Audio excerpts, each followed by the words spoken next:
Good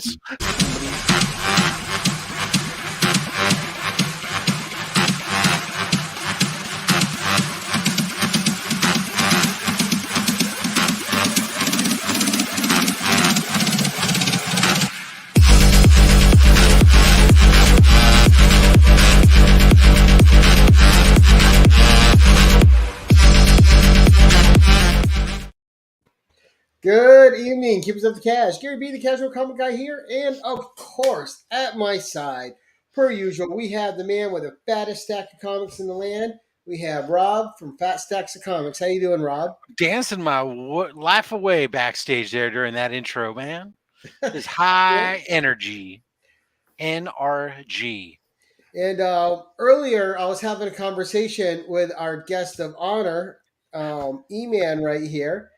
And Eman, maybe you want to speak on this a little before we get going. You were saying that Rob pushed you out of the best hair category in the CBCA awards. I got problems this year. You know what I'm saying? I'm a little upset. You know, my hair's up today because it's kind of hot here, but. Man, I'm kind of pissed off because I didn't get nominated for best hair. What's going on with that? What's going on with that? You can't do this whole episode. Or I'll just be laughing until I pee myself.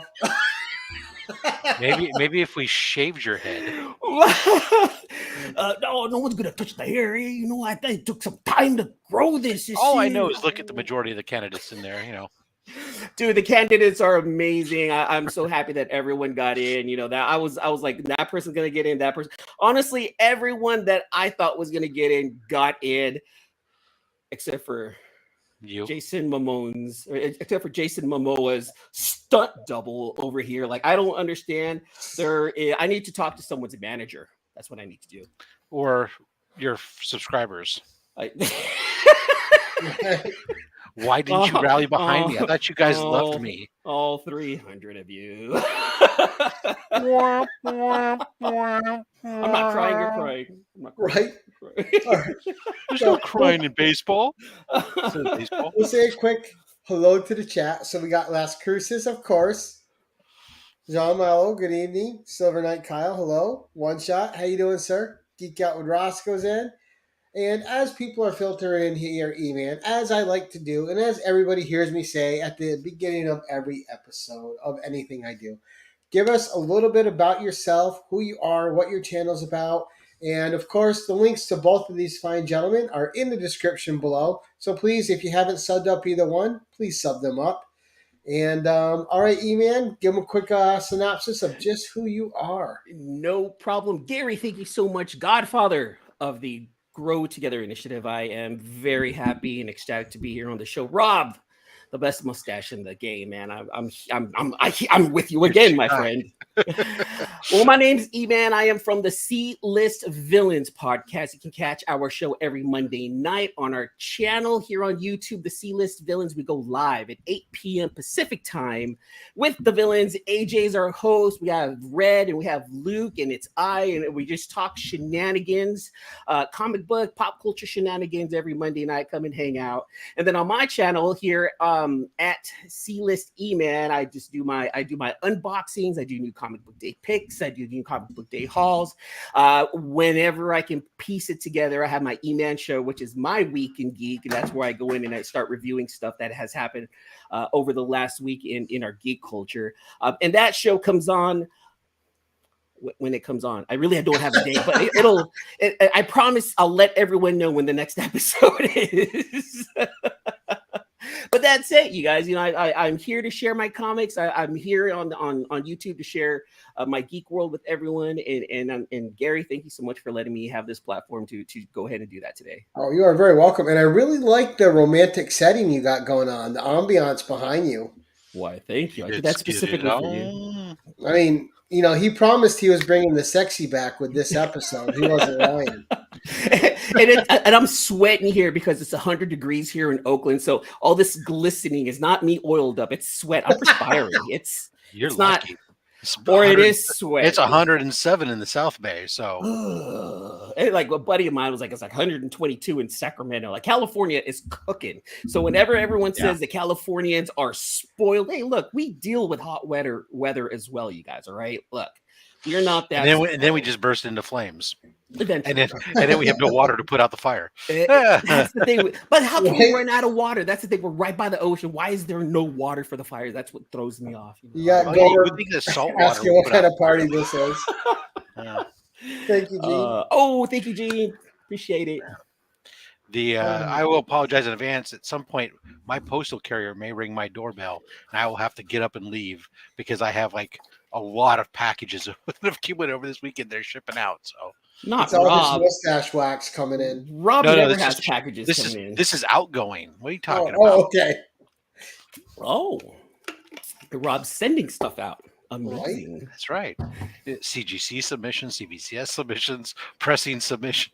Not for nothing. Right Only now is winners. The absolute best time to submit the CBCS because they're going to be so tight in quality control. Things are going to be going mint over there from their debacle. Except for the fact that it takes a year to get your books through if they've already been pressed, and 2 years if they haven't been, if you're having them press them.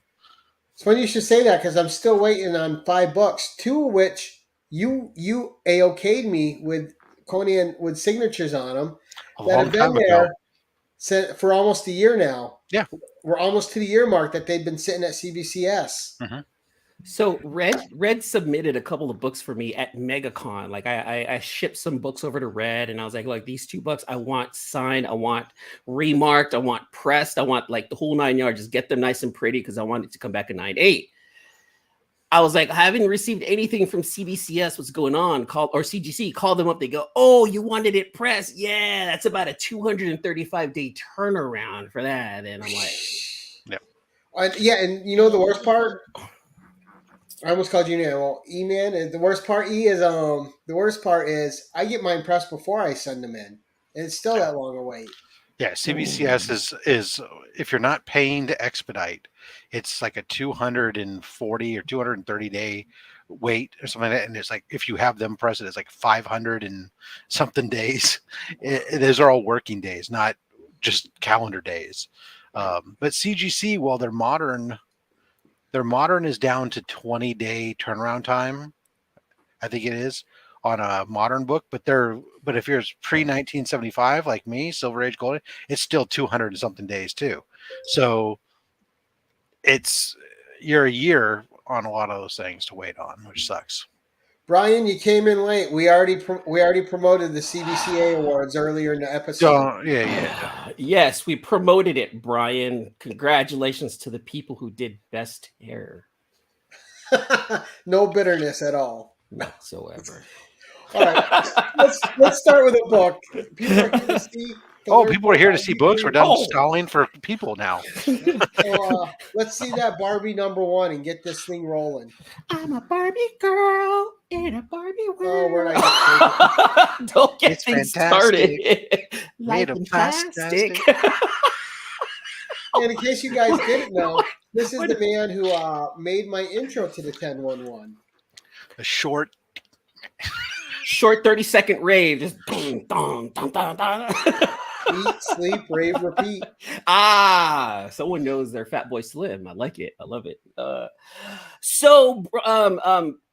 Godfather, Gary, you said pick 10 books that I like, and then 1 spec, and then 1 extra special book. Is that how we're playing this game? Yep, spec will be last. So 10 books with a reason why they're among your favorites.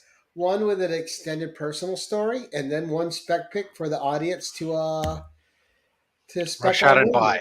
Well, let's go ahead and get this started. All right, I love it. So I'm gonna go ahead and start with things that kind of remind me of my children or my kids. Actually, there's only going through. No, these are the things that you like. Yeah. Hold on. There's only one that reminds me of one child. Okay, so if the other 2 children are watching, I apologize. Daddy doesn't like you. I love you guys. You guys are just different fandoms. So there was one day when I told my daughter, I was like, hey, you know what? I want you to read this book with me. And she was like, all right, let's go ahead and kick that. She must have been around when this book came out. She must have been around 11, within the last couple of years. She read it. She's like, this is a really good book. Like, I really like it. I'm like, I really like this book too. Keep going. She read the first 5 issues and she's like, Dad, I really like this book. This is awesome. Like, let me read these all over again. And just I can tell in her eyes that she just really enjoyed the book. And I'm happy that she enjoyed a book that I really enjoyed. It just it melted my heart. Right. So this book reminds me of her, and we're going to go with Wind #1, but the Peach Momoko Virgin. Oh, I never saw that cover. That's pretty. Yeah, there are 2 variants of this one, Gary. There's this one, which was the regular. This was a 1:25 incentive ratio, colorized, and then there was a store exclusive from Sanctum Sanctorum, which was just the line sketch version, no color added. The sketch one was really cool. I really wanted to pick that one. I have both of them. It was a little pricey. I was like, I can't get it. But I was like, dude, that book is really cool. I really like it. Peach Momoko was hot at that time. Like, she was huge at that time. Not saying that she's not big now. She's just a lot bigger then. No, she was at her zenith then. There was a hype machine. Yeah, she was doing everything and everything. Yeah, I ended up picking up all those 1:25s on that first run. And that one I have signed by Tinian. I should have pulled it for the Peach Momoko signing that's coming up later.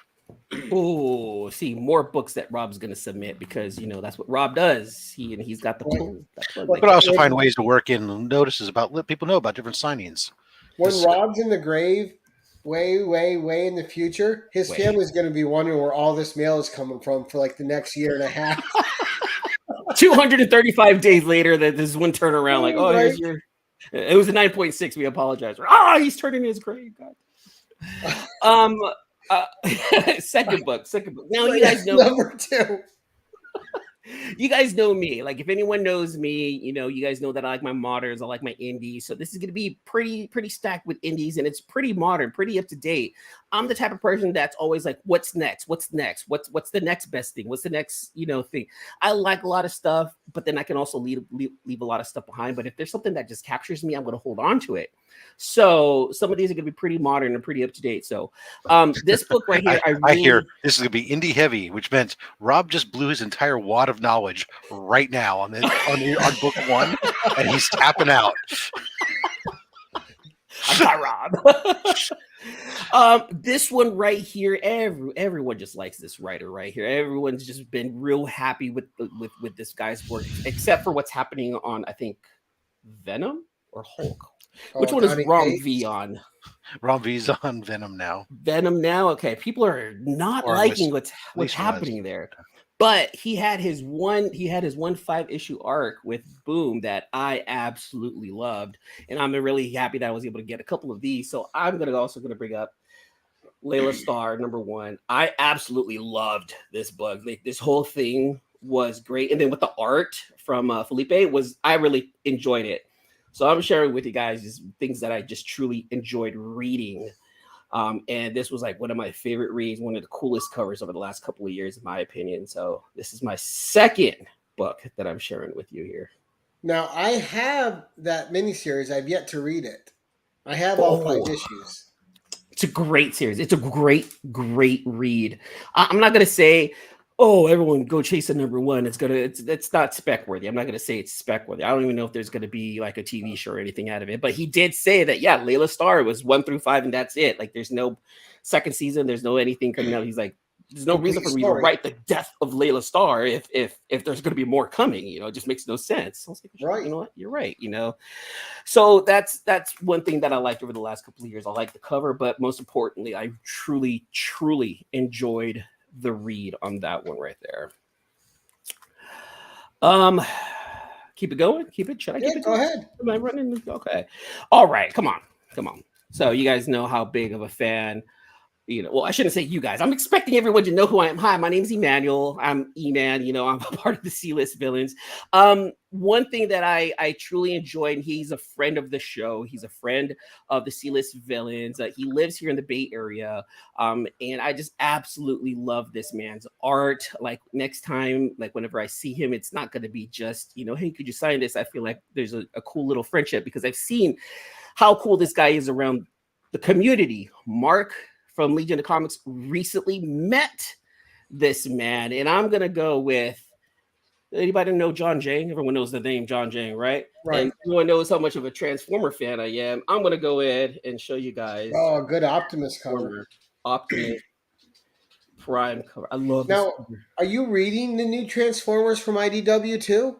No, I'm going to be perfectly honest. As big of a Transformer fan I am, I'm not reading any of the IDW stuff except for the last bot.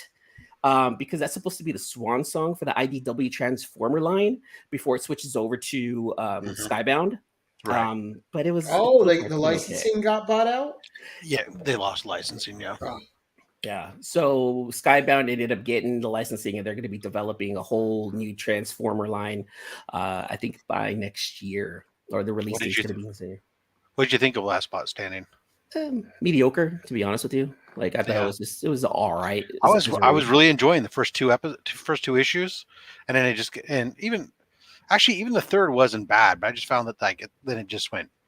Well, it felt like that to me after the second one. Like it is weird because of the read itself. I wasn't sure if it was meant for kids or for adults. Like it had the children in it, and it felt very kiddish. It felt very like okay, this is for the IDW. But then there was like a murder in it. You're like, wait a minute, what's going on here? Who's this for? Like, who's this? So it was like really weird as far as the tone went. So that's why I'm like, all over the place, huh? It was. Yeah, it was because I was really kind of, I don't know why I picked it up because I don't read Transformers at all. But I picked it up. I was like, oh, I'm going to pick this up. I think it's going to be kind of cool. Sounds cool. And then I get to it, and I'm like, oh. Yeah. All right. I'll be right back. My mailman's here now. Okay. All right. Now, are you excited for the Transformers to go over to Skybound? Because at first, like for me, I was upset when Marvel lost Conan. Mm-hmm. But then when Titan Publishing got it, I'm like, oh, there's like a lot of potential there. Especially when they're bringing over creators that have already worked well on Conan.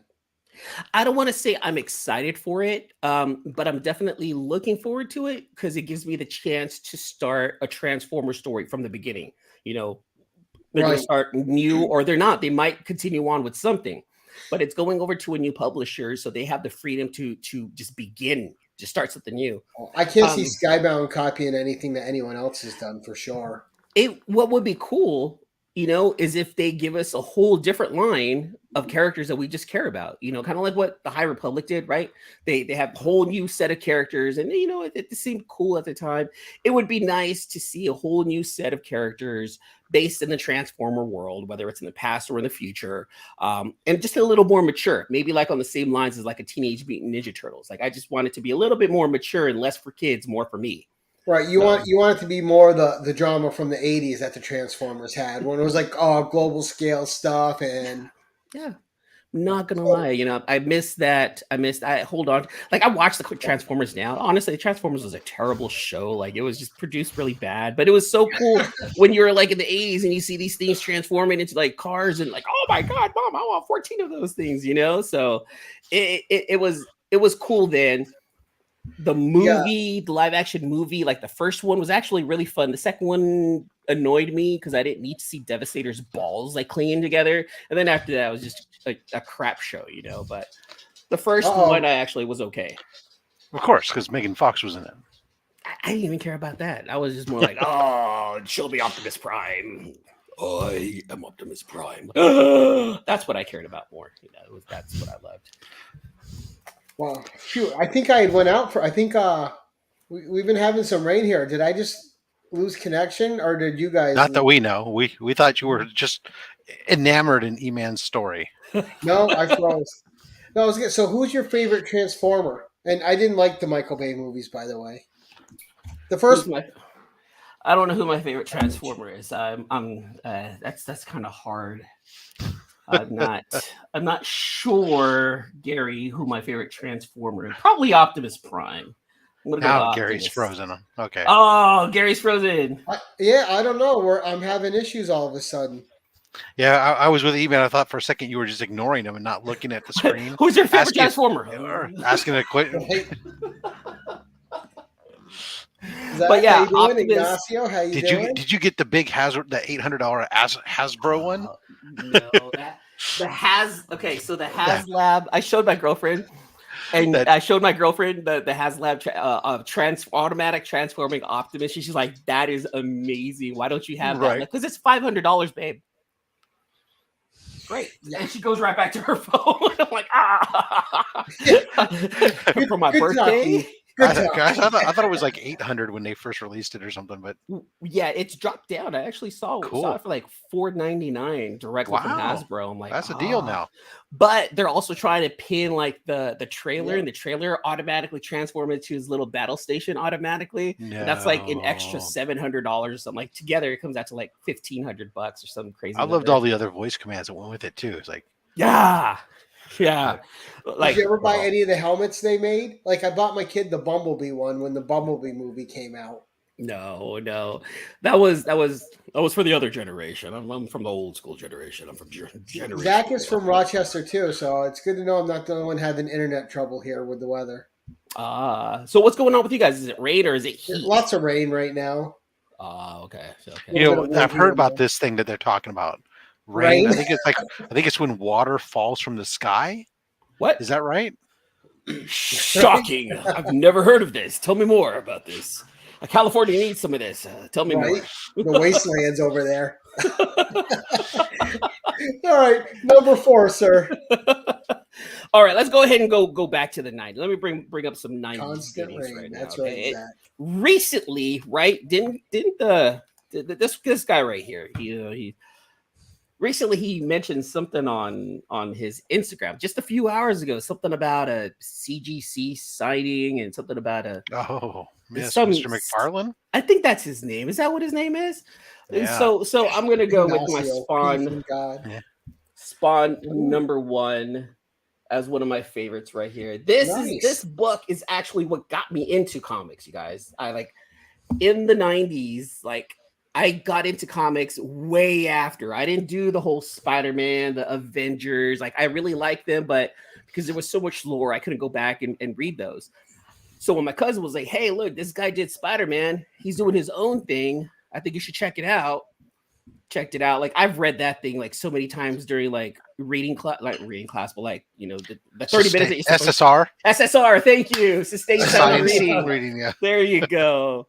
During SSR is what we call it. I don't know what you guys call it over there, but like during like the 30 minutes worth of like, you need to sit down and shut up and just read a book. I read that thing like 3 times, like 5 times a week. You know, I'm reading the same comic because I love the art and I love what's going on. Now, is that your original one or is that a new one? This is the original one right here. I actually bought it from this comic shop right here, Lee's Comics in San Mateo. They're no longer in San Mateo, but look, Rob probably knows like Lee's Comics. That's close. They even have the old phone number on there. I don't even think that. I think there are other shops close too. Yeah, the one in the south, closer to South Bay. I think it's Sunnyvale or something like that. Yeah, and it recently closed up, which is Stax. Like, dude, Lee's Comics was like that was the shop for me.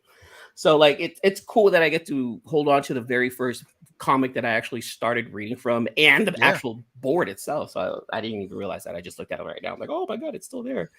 So that's pretty cool. This is nice for once for him to be on a stream where there's more than 2 people, and for once the people that are talking that are in the same region are out here on the West Coast instead of listening to people talk about like New York and all this other garbage. Orale, what's happening? That's why my internet's under the curse from having you two on. See, that's why I mistook that for romantic lighting. He was actually performing spells back there. It's a little satanic circle he's sitting over right now. Right? Number 5, sir. Before you cast any more of your witchery. So we're gonna stick with that time era right there, you know. And then when I heard about this guy right here, my cousin was like, "Hey, dude, like this is a Filipino artist. Like he's from the Philippines. Like we got to show support." I was like, "I'm half Mexican and half Filipino." I'm like, "There's a lot of stuff that happens in the Mexican culture that I see in pop culture." You know, like at the time there was, Julio Cesar Chavez. He was like the champ at the time, and I absolutely loved that. But there wasn't too many people in the Filipino culture involved in pop culture at the time. So when my cousin was like, hey, you know what? You have to support this guy. But he was already big. I just was introduced to him. I was like, who is he? What's he doing? He's like, dude, this guy just came out with this comic book. I think you should check it out. Read it. I absolutely loved it. And I'm pretty sure a lot of people know who Will Sportaccio is. So this was his Wetworks #1. So this is his first creator-owned comic right here. Oh my God, Wetworks. I remember that so bad. Don't get me wrong. This isn't the best. I had it in my pull box. I had it in my pull box the first like 5 or 6 issues at least. It's not the best. It was fun. Like the first 5 issues. This was like 1993. Yeah. Around 93, 94. And this came out late too because he was going through like a lot of family issues at the time. Like this was supposed to be like one of the first 7 Image books to come out like in 92. But a lot of things happened. There was so many delays, and finally it was released. And I was like, I have like 3 of these, like originally bought from back then. I was like, I just need to hold on to it and support. And like we've been trying to get Wilson on the show. Like he's so hard to get a hold of. Like his wife is like, no, don't talk to him. Talk to me. I have to charge you every time. No. To talk to Wills, you have to go through me, and we charge $15. It's like, oh man, dude, like it's hard to get to Wills, but this was one of the books that really I hold dear to my heart because it's like Filipino creator owned, and I absolutely loved it. I have one of my favorite creators in comics. So like, there's a lot of Filipino power in comics, especially in the history. There is history-wise, I'm not really too sure. I'm gonna be perfectly honest with you. I'm not really too sure on it, but there are some really good Filipino artists out there right now. Nestor Redondo, Ernie Chan. You had oh my gosh, there's so many of them that worked on Conan too. And now I'm gonna blank because I wanted to tell you. I got like 3 more on the tip of my tongue, but just amazing. Like, I don't know. They made get their names out of your mouth. I don't know. They were just part of creating some of my favorite comics. Nice. And there's a lot of talent. There's a lot of talent out in the Philippines. Again, Miko Suwayan, like he's blowing up. Like a lot of people are trying to get BTC, Big Time Collectibles. They're releasing a lot of Miko's work. And honestly, Miko's work was going to be in here, but I submitted that over to CGC, and I'm not going to get that for another 17 years. Do you mean to go grab something for you? Dude, if you have. And Eman, if you don't follow him on YouTube, he's a really great artist, Manny Abuelita, who's also Filipino. Oh, no, I don't know who that is. But dude, he's great. Also a huge Spawn fan. But his art's amazing. And he did this time lapse where he did Spawn. But he's like a real published artist over there. He does a lot of comics. He's fantastic. Oh man, you should check out his channel. So good. We recently had Budget Tan, who was the writer for a Filipino comic called Trece. We had him on our show recently, and what's cool about that is that Trece is an anime on Netflix. So like his comic blew up enough for them to say, hey, look, we're going to create an anime for you. And it was really, really cool to be able to see that. There was a lot of Filipino lore in that. We got him on. I bought the trades. I was just like, this is awesome to me. I'm all about it right here. So supporting him was really cool. And I want to make sure that, I want to make sure that I am able to support, that side of me right there. That's all right, Eman. Here's one of 2 remarked Miko covers I have. This is the one I could grab quickly, as opposed to his pencil sketch variant. So we have the Batman 100 with the Joker there, and then of course you have the Ghostmaker. Go ahead, Gary. You can actually I can do it even just for a moment. There you go. That's dope. Oh, that remark of Ghostmaker is really cool. Yeah, because this is the first appearance of Ghostmaker in there. So, well, hold on. Like, I don't know if that's like a remark of Ghostmaker or if that's kind of like a warped looking like storm. It's actually what it really is. It's the android from Bill and Ted's 3. Duh. That's how it goes. All right, Gary, I'm gonna cheat a little bit here. I'm just to show. This isn't like one of the favorites, but just to show. Look, here's a Miko from BTC, and here's his Spider-Man remark right here, signed. I won this. From BT. I think I won it, or I bought a box, and this was like the special prize in the BTC box. See that whole time, I want color remark too. That's amazing. What was that? I said a color remark too. That's amazing. Yeah, that was really cool. Actually, all the remarks I've ever gotten from him are full color remarks. So I have at CGC, and they're both getting pressed. I have the new Agents of Atlas #1 with Wave on the cover and the Filipino flag behind her. I have the Virgin of that. I have 2 of those. Virgin, and I had read while he was at MegaCon, I asked him to have Miko sign, remark, and then have BTC submit it for me. So like those 2 are gonna be added to the pile of the many dozens of slabs that I really don't have. But in about 2 years, I'm gonna get that back, and hopefully it comes back as a 9/8 after they're both pressed. So those are ones that I'm really looking forward to for sure. Can I keep it going? You may keep it going. All right. So I think this is number 7, 8, 9, 10. Okay. So here's number 7 right here. So this guy right here, a lot of people like his stuff. A lot of people like his DC stuff. A lot of people like his, and I get it. You know, to my understanding, he's doing a fantastic job on Nightwing. But this is one of my favorite books right here. And I absolutely love this cover. And I love this book because it's one of those things where I can start at the beginning. And I actually just recently finished the series, and I absolutely loved it from beginning to end. So it's not just the cover that I'm showing, but I'm actually showing you the beginning of one of my favorite reads that has happened over the last couple of years. Ooh. And I'm going with 7 Secrets #1 right here. Oh, nice. Now these covers, I'm not showing you guys just covers that might be worth something or anything. I'm showing you guys things that I absolutely love reading as well. You know, so that's 7 what this show's all about, Eman. So I was watching some of the shows before. I'm like, oh, these guys have these $400 books. I have an ASM 300. I have this. I don't have any of those. But I'm going to show you some stuff that I do have. You didn't watch enough shows because a lot of people just bring on stuff they like. I don't care if it's from the 50-cent bin. As long as you love it, it's gravy on here.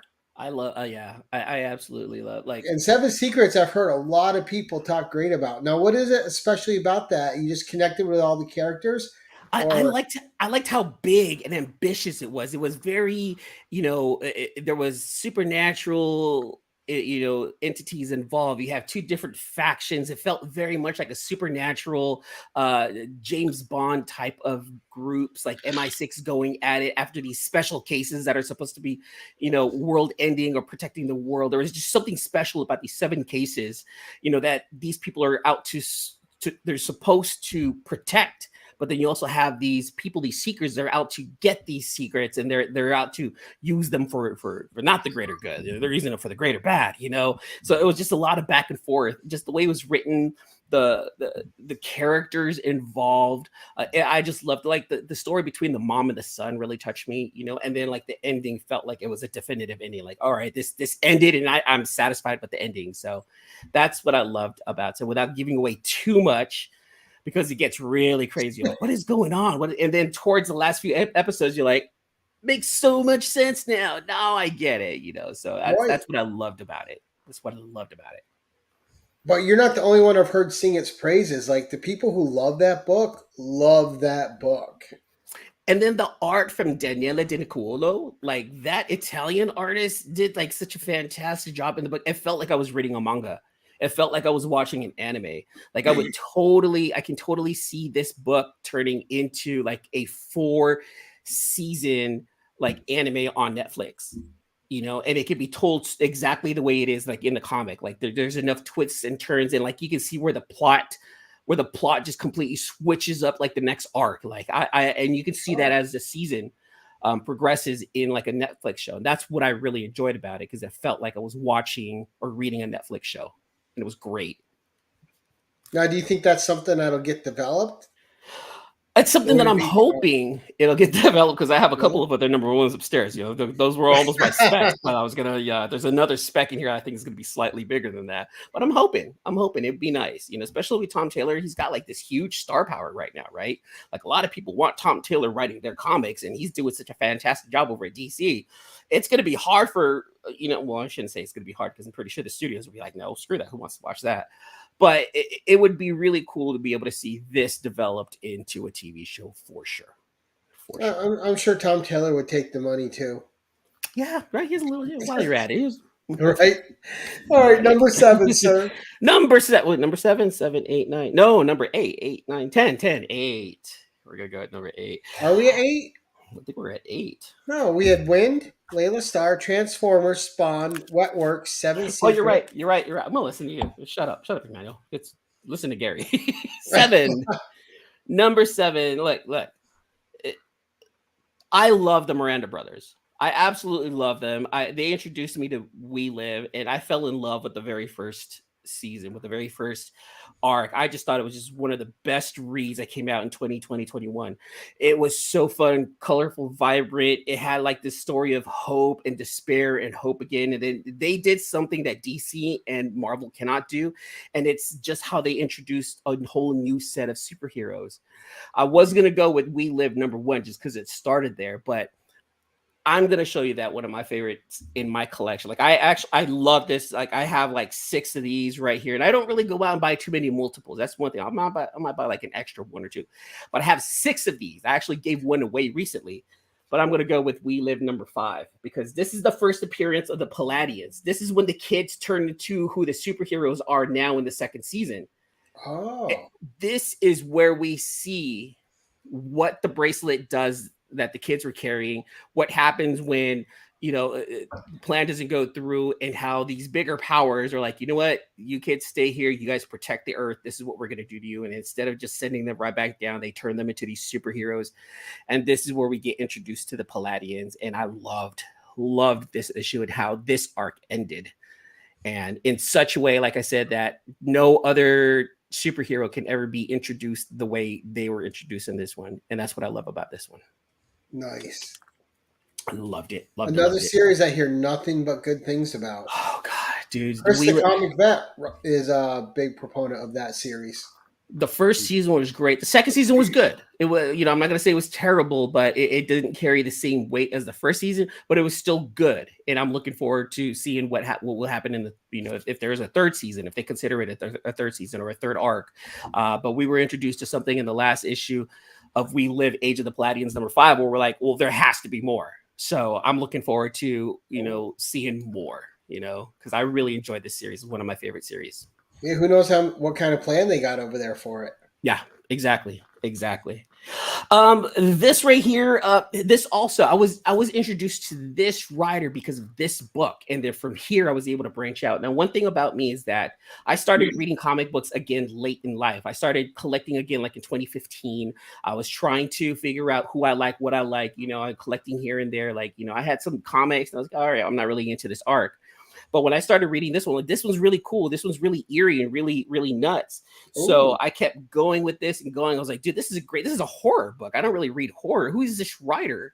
And people were like, yeah, dude, that dude's a great writer. He's known for some good stuff. He's done, I think, Green Hornet. I think he's done someone called Moon Knight, I believe. It's some popular hooded character anyway. I'm talking about Jeff Lemire, and Gideon Falls ended up being like my favorite read, I think, in 2019. And I cherish this because this is also another one of the series that I was able to collect from beginning to end. Just like Seven Secrets, Gideon Falls, I collected, I was like, I'm sticking with this story all the way through. And it was really creepy, really eerie. And then you'd see the time jumps that happen. And you see the horror factor that goes in and the psychological effects that happen to one of the main characters. It was just really, it was all over the place in a very artistic way. And then Andrea Sorrentino's art, I was introduced to his art with this book right here. And I fell in love with his art. Like, who is this guy? I don't know who Andrea Sorrentino is. I need more of him. And like almost anything that I've read from him, I really like, except for Primordial. Everyone who knows Primordial, they're like, it just didn't hit hard. It still looked good because Andrea Sorrentino's art is great. But this is where I was introduced to these guys, and I was like, this is where I need to know more. So how long did that series go for? 26 issues, I believe. Oh, so it had a good, solid, long form story. Yeah, if I could talk. I felt like the end I think the end could have gone an extra 2 or 3 issues just so that it gets just tidied up nicely. But it's still, I think it still ended pretty well. To my understanding, Jeff Lemire can begin and middle a good story, but I hear like his finishes are kind of like, they are right. And I kind of felt that with this. but still, nonetheless, I just thought it was a fantastic horror read. So if anyone's out there looking for a horror book to read, Gideon Falls is a great one. I might have to check out some trades of that. And Digger Jim is saying that it's on Netflix. And then on top of that, I have like 4 of the different covers. I think this is the Jock cover. Gideon Falls was just, that just makes me super happy right now. Like it really, really does. I did not know that it was optioned on Netflix. Like I have number 1. See, I got number 1 before it was cool. I had like don't get too excited. It's optioned on Netflix and only goes up about $5. It goes up. That's all that matters. Everything from Image has been optioned on. Right? Yeah, you're right. That's right, because like Wildcats was optioned, like turned into a cartoon. Youngblood was optioned, turned into a cartoon. Max was optioned, turned into a cartoon. And Spawn, Luke, what happened was. Plus, they just had that. What was that thing they just had that flopped on Netflix too? And everyone was buying up the number 1s real quick. Was it Sandman? No, not Sandman. It was a superhero show with a group of them. I can't remember it. Or was it? Well, there's a bunch of like. There's Umbrella Academy. Umbrella Academy is fantastic. Sandman was done recently. Jupiter's Legacy. Yes, that's it. The show. See Flex on Jupiter something. Yeah, that's how we all are. Yeah, that's the ticket. Here's the thing, like I watched that show and I kind of liked it. I was like, okay, I can see where they're going with this. I was actually looking forward to the second season because I thought it ended pretty strong. It was just like the costumes were really weird, the wigs were really, really weird. It just looked a little off. But I was like, I was kind of digging the story. I really was. A dad is trying to do his best to be as good of a dad as possible. He's got superheroes. I really enjoyed it, but I also see why it didn't. It didn't. That's unfortunate. Capture everyone's attention. Yeah. A lot of the times, like the good wholesome stories is just like that's actually a good story. You guys, give it a chance. And I think it's tough now. And Brother John's got it, Millar's, and he said he had some problems with it, but it was fun for the most part. A strong cast. But now it's tough because, when the superhero media started getting popular, anything would hit because it was just something you were starved for. Yeah. Now there's such a glut on the market that you got to kind of set yourself above everything else if you're not the big two. Exactly. That is very true. And then on top of that, like Mark Millar, like he had Kick-Ass, right? And then he's got something else. So like he's got some things in the pipeline, but most of his stuff, like when it comes to TV or to any kind of media outside of comics, it kind of like flop, right? And it sucks because he does have some great stories to tell. It's just I don't think that they're getting the right creative team to be able to bring forth that imagination that he has. I'm sure every episode of Jupiter's Legacy is twice as good as any Venom movie that's out there. So I don't think you're wrong about that. And God, don't get me to talk about Venom, dude. Like Tom Hardy is a good actor. Like I actually did kind of like him as Eddie Brock a little bit, but I don't like how he had like the bumbling Eddie Brock as right. Another topic for a different show. We're talking comic books here now, not right. Comics for life. So number 9. Let's segue into that. Number 9, and then again, this is another book that was I was introduced to this team right here, and again I was like, who are these guys? Like I need to know more about these guys, and that's what's been happening. Like that's kind of like the theme of the picks that I've had is like, who are these guys? I don't want to say I discovered them, but I found them through their work, and then come to find out that they've had even more amazing stuff prior to what I'm currently reading. So one of my current favorite reads also is Once and Future from Boom. It's such a fun story.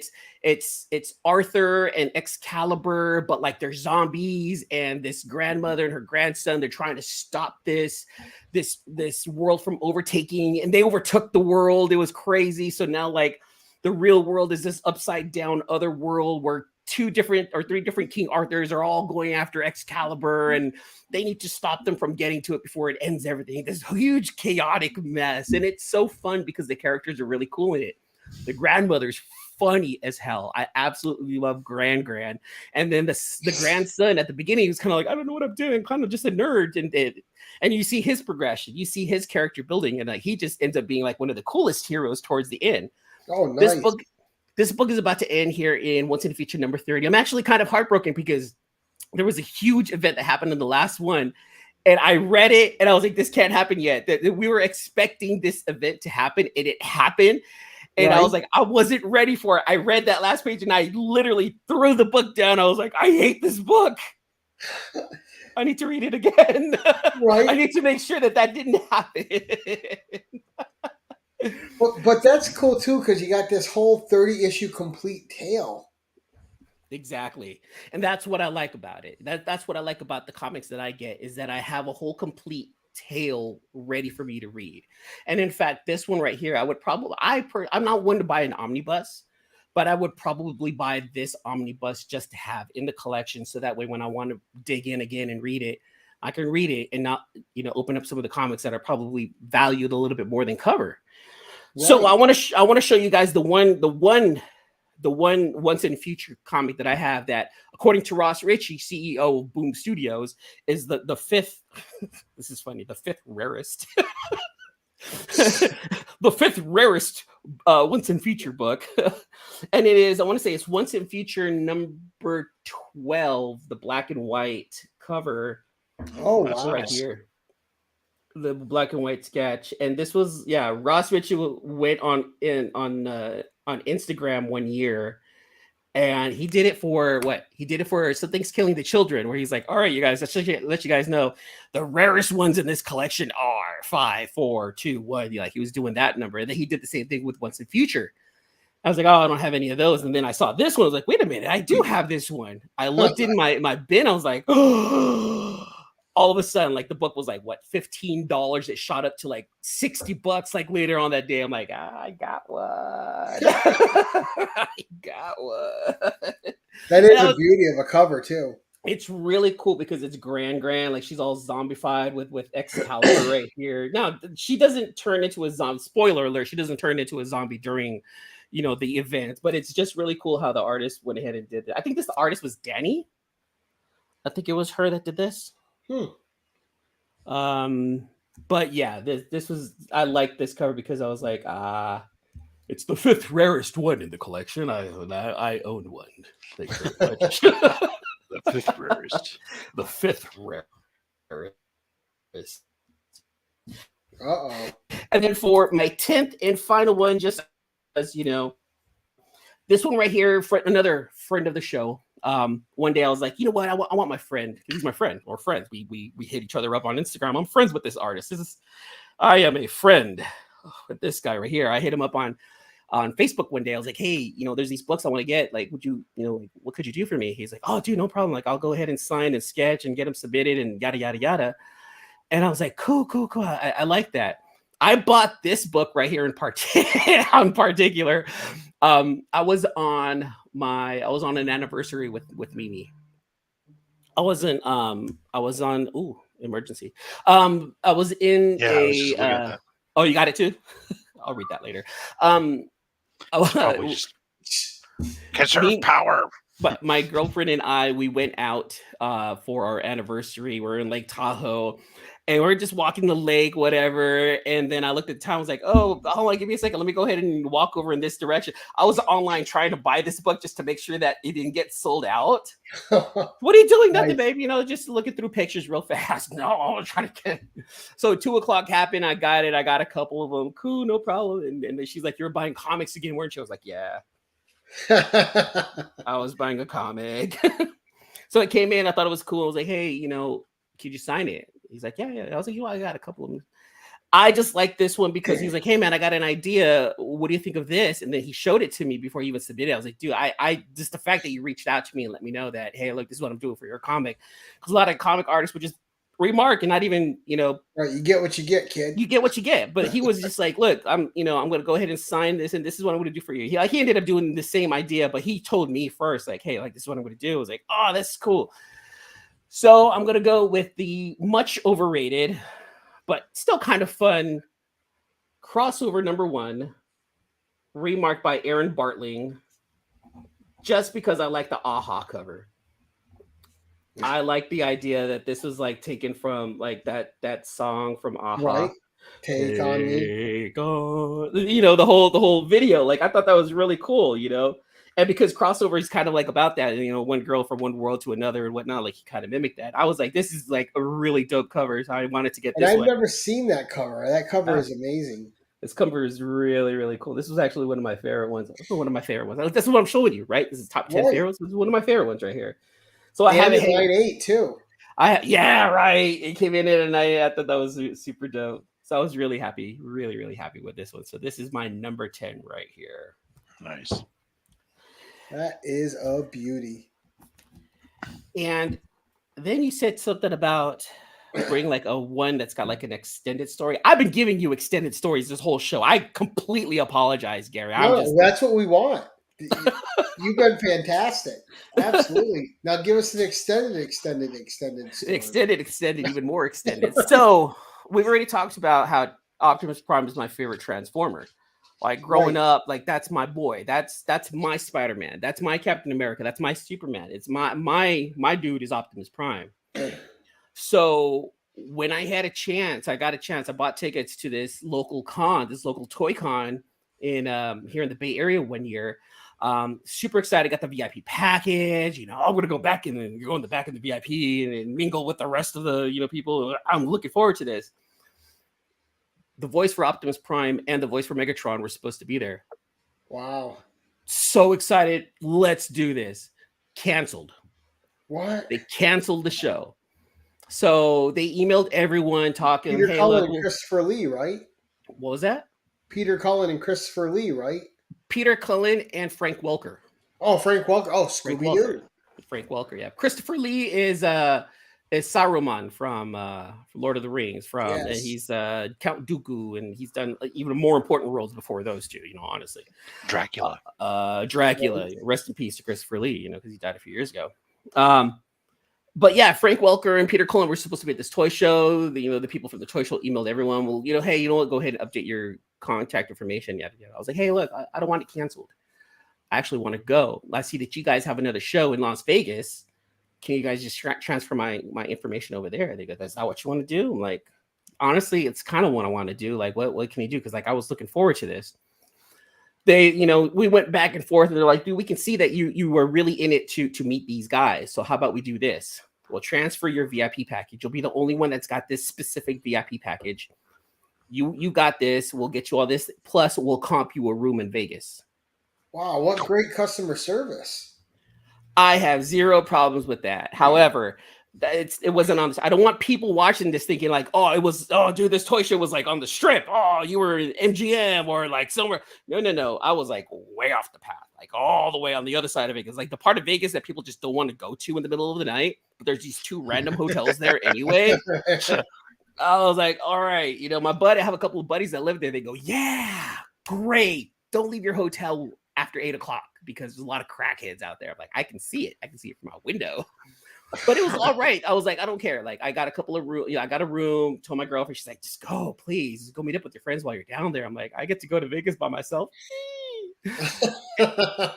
I was super nerdy and dorky, and it was I couldn't do anything. Like, I'm gonna put a 50 cent in this slot sheet. I'm gonna put $1 over here. I'm a big spender. What? They did nothing about that.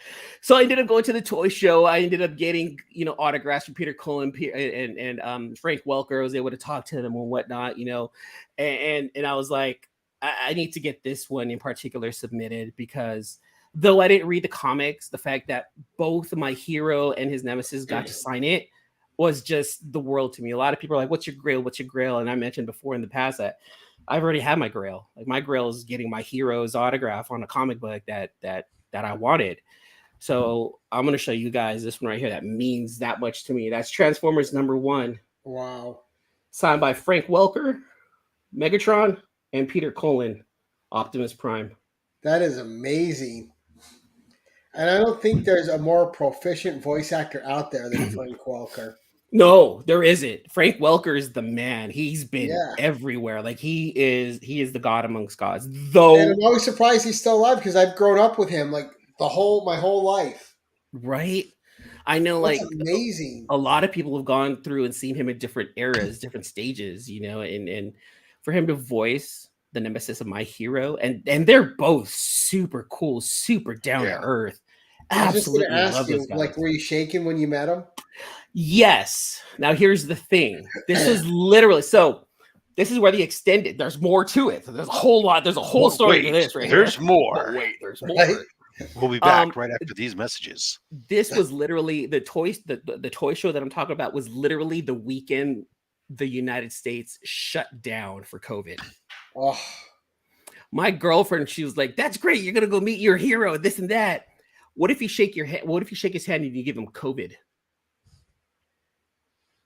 I hate you right now so much. Why would you say that? Why would you say that? Like, it sucked too because like I had this photo op with both of them, right? And I will never forget this. My hero says, "Hey, nice to meet you." And I looked at his hand. I was like, "I don't want to get you sick. How about just a elbow bump?" He's like, "Oh yeah, no problem." And I was like, "I didn't get to shake my hero's hand because I didn't want to kill him." You know, but what if he gave you COVID and then you could go all around telling everybody, Frank Welker gave me COVID? No, Peter Optimus Prime gave me COVID. I got a computer virus. you know, like that virus that he got in the episode when he came back to life and he turned all red and white. You know, all right, that's for the Transformer nerds. Anyway, so you know, I got to do the photo op with them and whatnot. I did the whole spiel with them. It was really cool. At the end of the day, I played a little bit of crapster in the hotel room, you know, kind of like just trying to let things die down. And I was like, you know, time for me to go back to my hotel. I got everything I needed. I met my hero. I'm walking out happy, absolutely happy. I'm a child that just walked out of a toy store and got every single toy he wanted. I was just happy. As soon as I walk right out the door, who's there waiting for their limo? But Peter Cullen and Frank Welker, they're breaking bills. They're like, "Oh, I have a 20 here. Give me 2 10s, this and that." You know, I walked right behind them and I was able to have a moment with them like, "Hey, Mr. Cullen, thank you so much. You were the voice of my childhood. My childhood was amazing because of Optimus, Mr. Welker, the Nemesis, you know, both of you guys together, just hearing you guys together. It was just a dream come true, you know, to be able to meet you guys and be able to have this moment." So like, I didn't take a picture with them. I didn't take a selfie with them because I know they get paid to take pictures. I just didn't want to do that. Right. But I was like, I had a final moment with them and it meant a lot to me to be able to tell my hero and Megatron to be like, "Dude, you guys were amazing. Thank you so much." And yeah, I shook their hand. I shook their hand right there. I was like, "I don't care. I'm going to shake your hand because, you know, if I give you COVID, I'm sorry. At least I got this moment right here." Right. And did they hop into the car and he say, "Let's roll out"? Oh, that would have been great. That would have been so cheesy. Okay, when you guys go in, so Peter, when you guys go in now, I want you to just stick out your window, just head out the window, just roll out. Oh, that would be amazing. No, I wouldn't do that. Well, Black tie, that transform, and Autobots transform and roll out. I want. I like that's a dream of mine to be a voice of a Transformer. Like the ultimate dream would be the voice Optimus, right? But I'm never gonna get that. But to be able to walk out, Autobots transform and roll out. I would love that. So that's why. And then here's another thing. It's a 7-0. This number right here, it keeps me in check. That 7-0 right there, it tells me that I'm not going to sell it. We're not going to have them that much longer. And it sucks because the vultures are out there going to be like, "Oh, as soon as they pass away, let's go ahead and sell whatever we have autographed and markup." No one's going to want a 7.0 signed by them when they pass away. They want the 9.8s. So this right here keeps me in check. And it tells me that I can't sell this for top dollar and that this is for the collection. This will never leave. I think that has more value than monetary. It just needs a K-Witch signature on there now. You know? Oh yeah. No, it doesn't. It doesn't. It has the important people to me. Yeah. It has the important people to me, and that right there just tells me that I'm never gonna let this go, no matter what. Like when I pass on, hopefully my grandchildren can do something with it. You know, hopefully, hey, look, dude, sell it if you can get enough money to fly out to Hawaii, and you guys, you know, you guys can have a good time on my dime. By all means, go for it. But this is just for my PC, and I'm not gonna let this one go for nothing.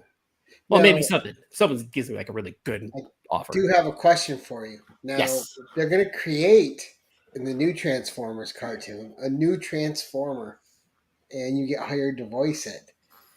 What car is it, and why is it a gremlin? I mean, no. First, because I'm short and chubby, so it's going to be a gremlin. What vehicle would you like to transform into? You know what?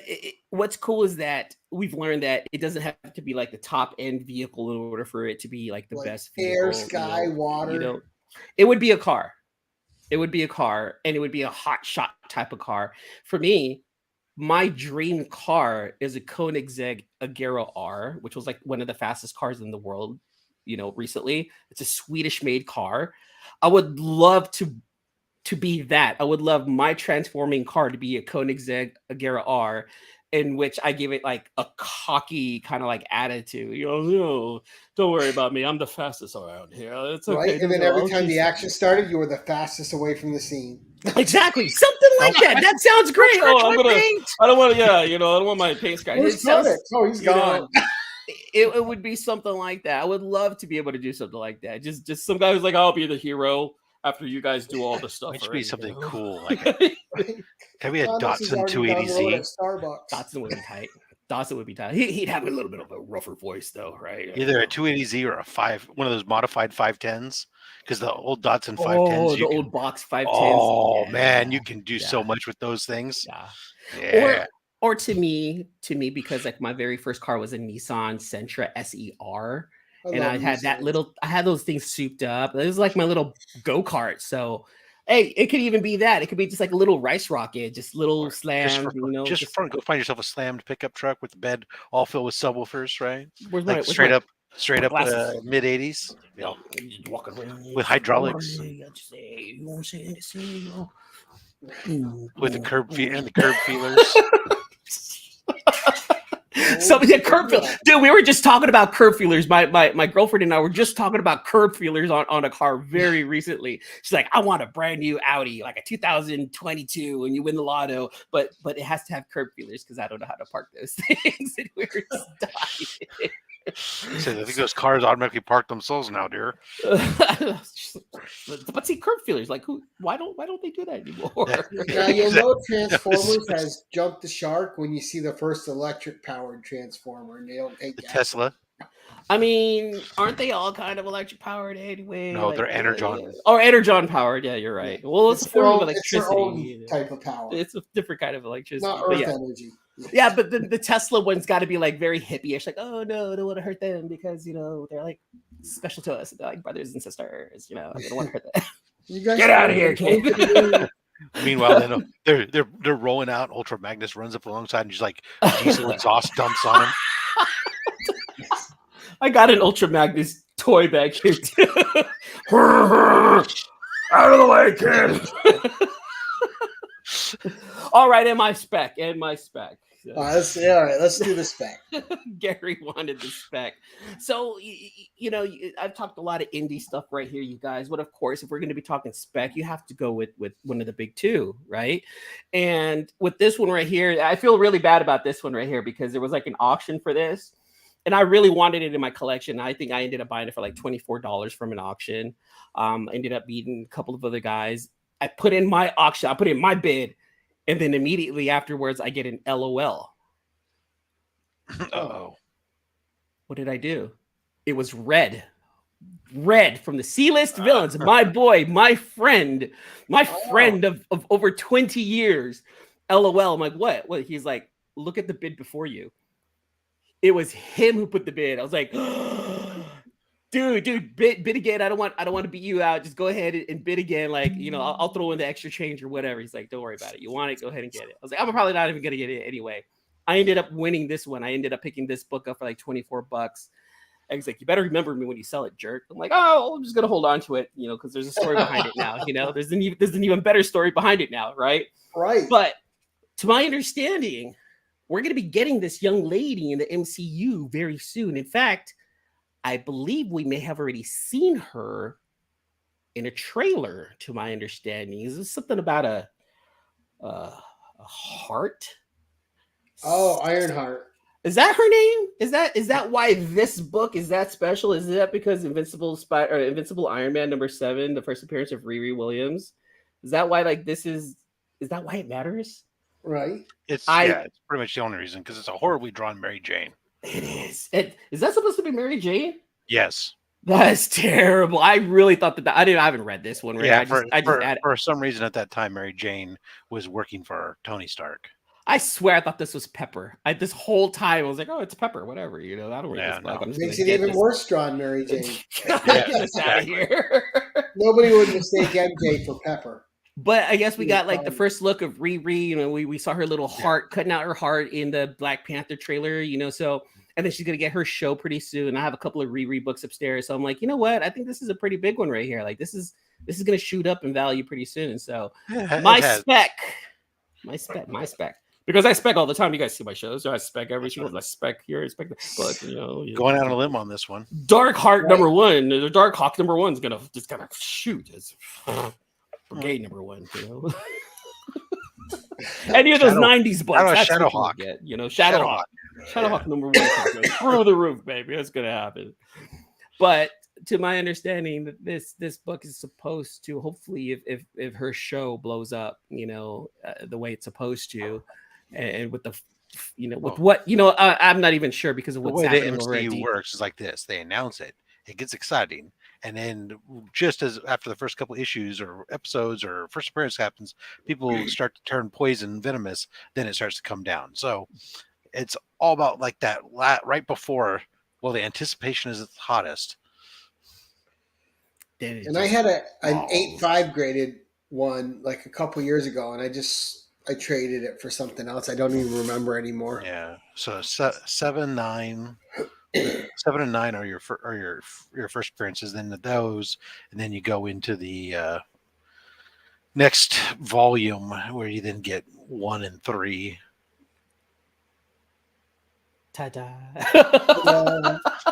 So that's my spec. I'm thinking that's the one book in my collection that's going to hit pretty hard within the next year until I get my Ages of Atlas number 1 wave variant, which that's the book I really wanted to show up, but it's not going to be here for another 47 moon cycles. So we'll figure that out later when it comes. Now, but that's it right there. You're invested in? Honestly, no. You like the character? No? Okay. I'm not invested in her. I'm not. Honestly, I got that. I was like, I hear this book's blowing up. Let me just buy it and just, kind of store it in the back of the closet, see what happens. As a lot of, we'll see what happens a few years ago. Hey, we'll see what happens. Hey, this is like the 5th most rarest book of this. I'm going to get this one. We'll see what happens.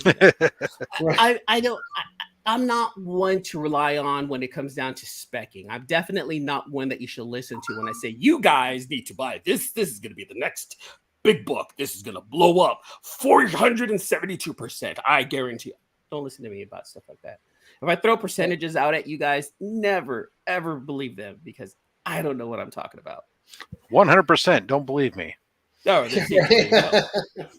watch, next week I'll probably say something that actually happened. Like, oh my shit, it actually worked. Who would have thought? And then that's it, Gary. You knew all along. That is my 10-1-1 right there, my friend. Well, that was excellent, Eman. Thank you for sharing that, buddy. That was fun and great. Thank you for having me. I really appreciate it. I hope you were having some fun. Look, I'm sweating in here. Again, this is not oil. I'm sweating in here, but talking to you guys, being able to share with you guys some of my favorite books, sharing with people who are actually watching this, I had a lot of fun. And that's the most important thing. So thank you again for that. No, that's what this show's all about, man. Just having fun. All right, well, we'll start wrapping up. Rob, what's coming up for you, sir?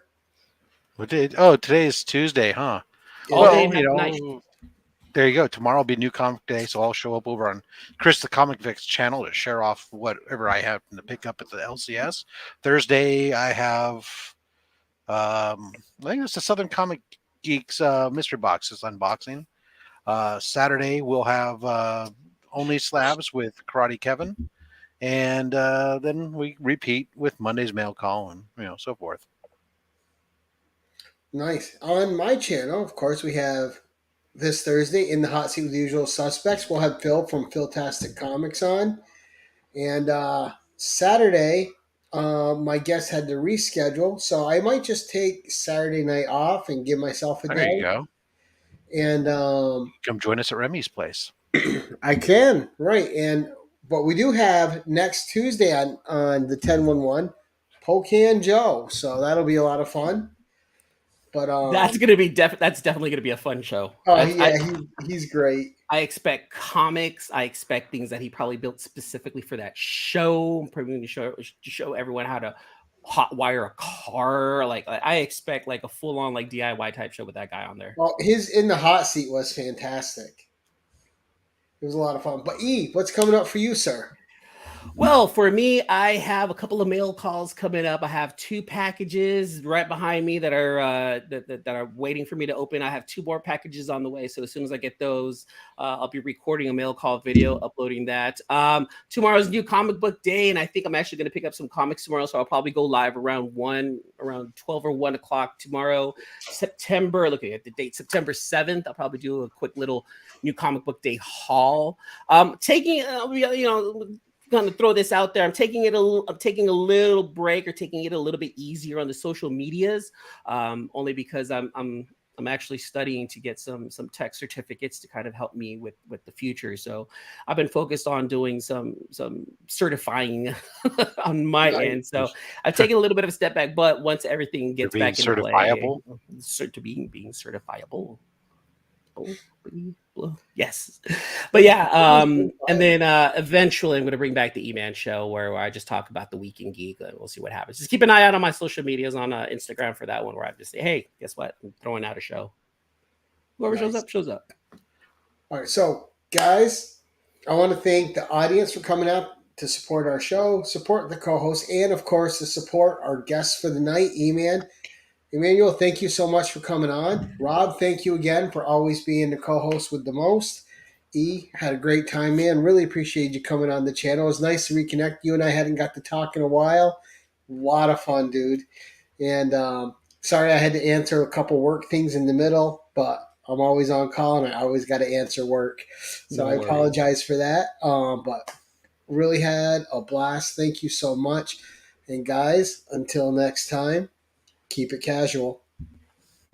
Attention all, use channel sponsor Rogue Trader at theroguetraderutah.com and my code Keep It Casual for 10% off your comic cleaning and pressing needs.